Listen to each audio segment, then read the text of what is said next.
Strategy వల్ల అనుకున్నట్టు జరగలేకపోతే ఇప్పుడు ఏం చేసినా మళ్ళీ ఎలక్షన్స్ వచ్చేస్తాయి. ఇప్పుడు ఈశ్వరన్ గురించి ఏం మాట్లాడలేదు, ఎలక్షన్ కోసం మాట్లాడే ఉంటారు కదా. కాబట్టి 24 తర్వాత అన్నా సరే, వాళ్ళు వస్తే అసలు విచారణ లేదు, పాడు లేదు, వీళ్ళు వస్తే ఏం చేస్తారనేది మళ్ళీ పెద్ద ప్రశ్నలు. రైట్. వరప్రసాద్ గారు, ఈ మొత్తం ఉదంతంలో అమరావతి అన్నటువంటిది ప్రజలందరూ కోరుకునేది ఏదైనా సరే ఆంధ్రాకి అర్జెంటుగా చెన్నై లేకపోతే బెంగళూరు, హైదరాబాదు లాంటి ఆ స్థాయి రాజధాని. అమరావతి ఎన్నాళ్ళలో అవుతుంది అనుకుంటారు? ఆ స్థాయి రాజధాని అంటే వాస్తవాలకి దగ్గరగా నిర్మాణాలు జరిగింది.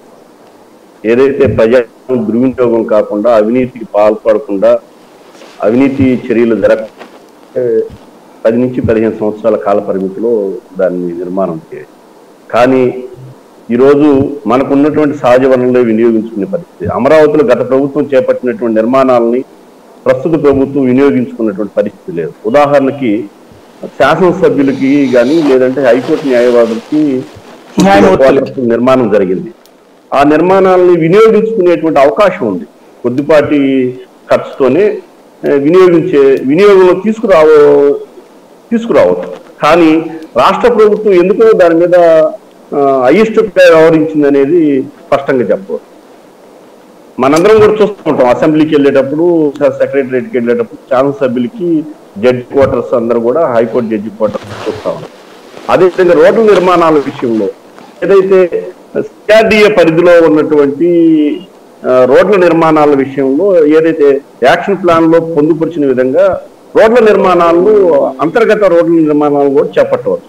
కానీ ఆ దిశగా కూడా రాష్ట్ర ప్రభుత్వం కనీసం ఒక 150 ప్రభుత్వం సరైనటువంటి దృష్టి పెట్టలేదనేది ఈ ప్రాంతంలో ఉన్నటువంటి దాని మీద స్టార్టింగ్ లో రోడ్డు వేయడానికి రెడీ అయితేనే కదా కోర్టులో వేసింది.